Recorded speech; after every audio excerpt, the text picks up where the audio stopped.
But no. Good afternoon, everyone. I'm Sheila from Msunduzi Hospice. I'm the Palliative Care Manager. This afternoon, we have the privilege of journeying with Nosmilo Khanyile, who will be sharing her story with us shortly. For the purpose of this video, we are not wearing masks, but as you can see, social distancing protocols have been observed. Nosmilo, thank you for joining us this afternoon and allowing us just a sneak preview into your life and for also those that are going to be listening to us this afternoon.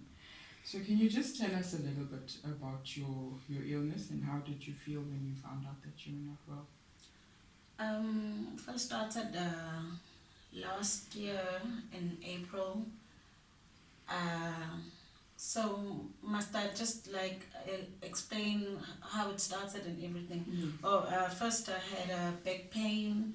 I went to the clinic and the clinic gave me a runaround. Then I went to a hospital. They gave me pain medication, just the normal procedure. They said if it doesn't go away after 2 weeks, I must come back. And then it got worse. So I went back there and I was losing balance. I was still walking, but I was like losing balance, like, you know, when you're walking in the wind, like, yeah.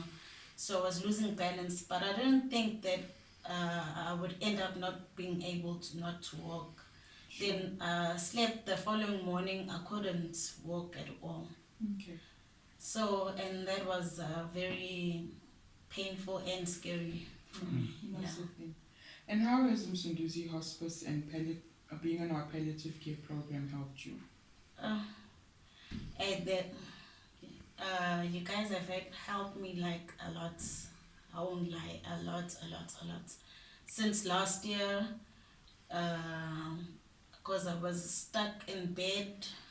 I was in bed. You guys brought me books to keep me entertained. You guys brought me porridge. You guys brought me all the necessities that I needed, and some things that I couldn't even afford to buy myself. You guys were helping me out, and I'm very grateful for that.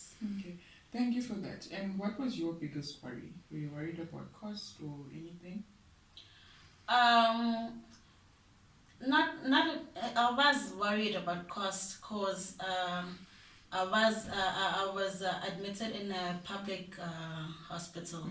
So me and my family sat down and we wanted to go to a private hospital, but when we calculated the cost, it was too expensive because I had to go for an MRI, and apparently an MRI is like 15,000.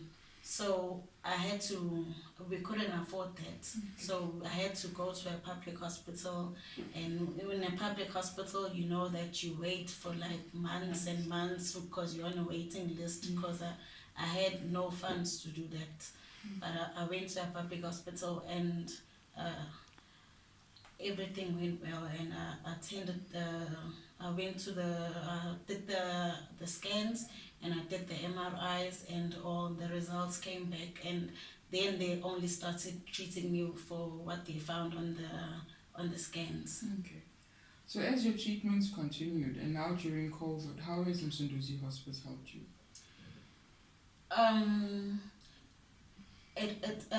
You guys have helped me a lot, because with the COVID-19, South Africa has been closed in lockdown. So where I'm attending physio, here in PMB. Where I'm attending physio, it was closed. Even the gyms and everything was closed. So when I felt that I had the energy to like try and walk and everything, I couldn't have a walker, I couldn't have anything to, but because you guys were here, you brought me a walker and I started able to walk. And now, amazingly, I told them like 3 weeks back, you guys, people from hospice came, and I told them that no, the walker is, I think it's slowing me down. I think I need something like crutches. And the following day, not even when, the following day, you guys came and you brought me the crutches free of charge without paying anything. So if I waited for the lockdown, then I still would be still in bed, stuck in bed, not being able to move. So you helped me a lot. Nosmilo, your story is one of hope and very encouraging even to us as the nursing staff to help us continue the work that we do. If there's someone that's listening to you that has a similar condition that you have, what words would you like to share with them? I take it as it's not the end of the world, and the support of your family and the support of the people surrounding you is the things that give you strength, and praying, and the time that you have, just try and do something, because now I'm even reading, I'm even doing things that I normally didn't do because I was stuck in bed.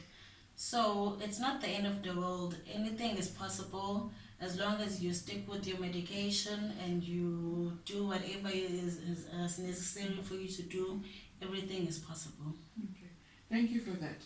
So if you had a minute or 30 seconds with the Minister of Health, what would you say to him about palliative care and the benefits of it? Firstly, I would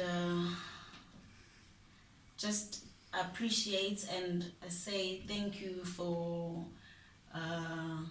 having such a platform for us, because us as outsiders, we don't have funds and everything. I would thank, and I would thank that minister, and I would ask the minister to maybe try and assist with some funds and everything with for hospice, because they do a lot of help. They give us people that are not like privileged, they give us hope, and we don't even have to pay. But whatever they need to help a hospice, maybe with funds or whatever, they can please continue, and it mustn't stop, and because it's helping us a lot. Okay, thank you for that. Is there anything else that you'd like to share with us?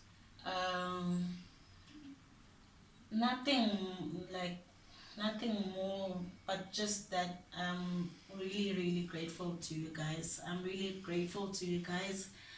Hospice has been my second home from home, because I knew that every week you guys would come and you would check up on me every week. Even if you didn't come, even if you were not coming, I know I would get a phone call asking me how I'm doing. That just someone asking you how you're feeling, how's the progress, are you eating well, and everything. That that motivates you as a patient. So I would really say thank you to Msunduzi Hospice. Thank you a lot. Okay. Nosmilo, thank you so much for your time. And also thank you for the privilege of allowing us to come into your home. And it's been such an honor to watch you from where the nurses have taken you on to where you are today.